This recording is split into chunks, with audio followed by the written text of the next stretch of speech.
All right, this is another demo of how bridgeteams.com is planning to use the integration with the Google Calendar. We have two types of users that are going to be leveraging this integration. One is the actual Bridge Teams client, which is basically a company that's looking to hire engineers, and they are going to be using Bridge Teams platform to create job requisitions, schedule interviews, and go through the whole hiring process.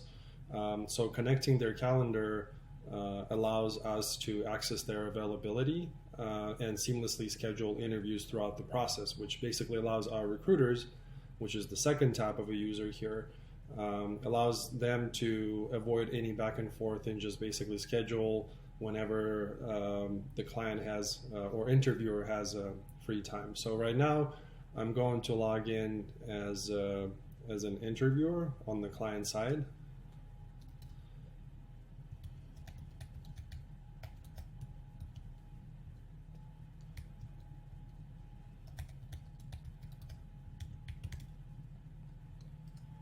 All right, so I log into the application. The first thing I see is the requisition that I open for our engineer. There's 3 candidates, and this is where the recruiting process takes place. But I can also go to my profile, and well, right now you'll see that my calendar is connected, but I can disconnect it. So right now, application doesn't have any access to it.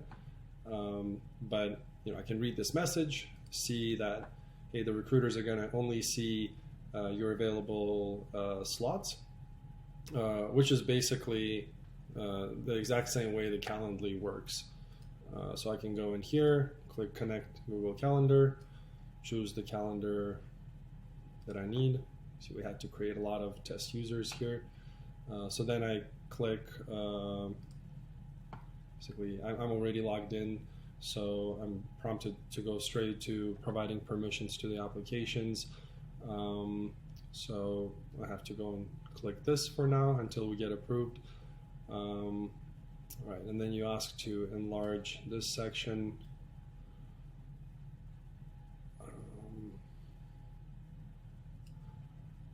All right, so which part of the link do we need?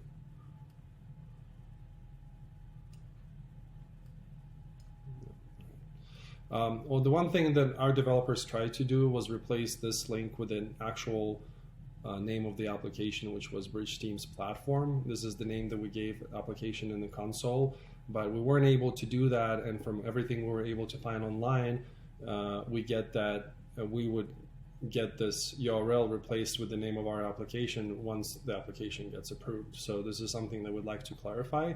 But right now we did our best to replace this name or this URL with the Bridge Teams platform name, but we weren't able to do so, and we're just assuming that we need to wait until the approval. All right, so I guess this is the client ID that you were requesting. I think this is it.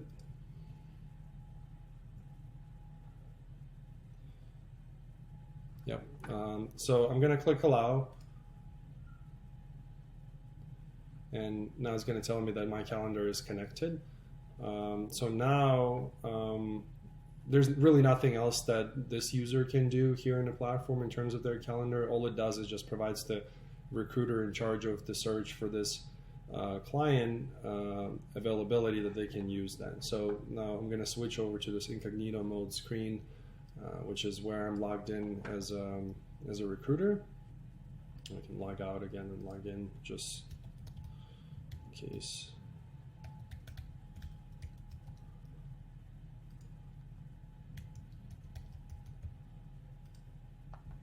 So as a recruiter, I see all the requisitions across different companies, and I'm going to go straight for this better meeting company. This is the requisition that that Lana has here. Just save this. All right. So at any given point in time, the user can actually disconnect their calendar, just like I showed before. So this is a part of a functionality. Whenever they're done with our process, they can disconnect it and we won't have access to it anymore. But I'm just going to show here We have the senior Django developer requisition. So the same requisition can be seen by the recruiter. There's a description, there's some messenger functionality here, and then we can go straight to candidates. So same thing here. So in terms of the candidates, this is the only one that requires interviewing. So the recruiter will go in here and say, okay, let's see what status this candidate is in, and it says that interview number 1 needs to be scheduled. So they would click set up interview, and then they would see this screen and they would say, okay, the only interviewer here is Lana Bowen, and they can choose a date. We kind of assume the candidate's availability is 100% available. This is more just for recruiters to see the time zones, because a lot of our hiring is going to be outside of the United States, but candidates don't really sync their calendars. It's only for interviewers. So they can click on the day, choose the time, pick the time slot, add any description.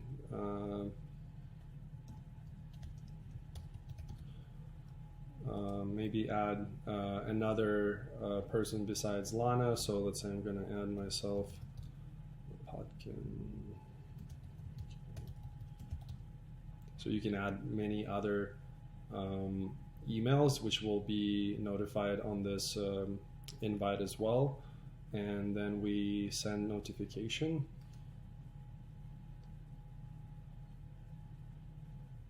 And then I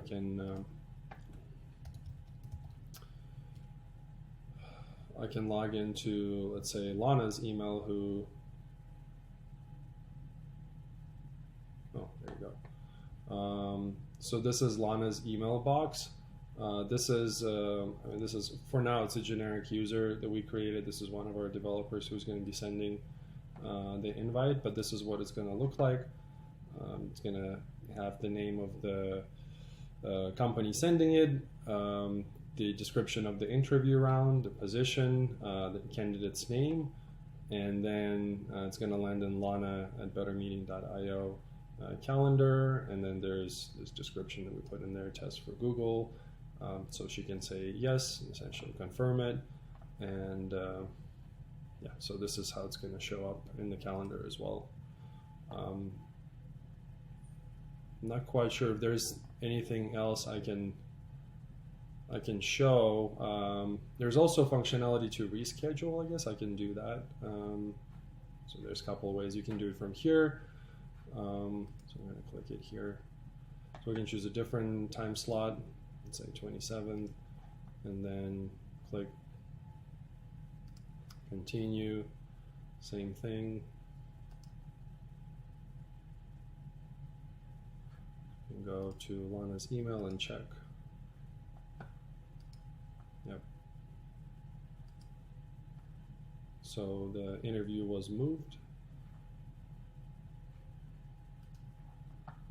It's no longer on the 25th now. It's on the 27th.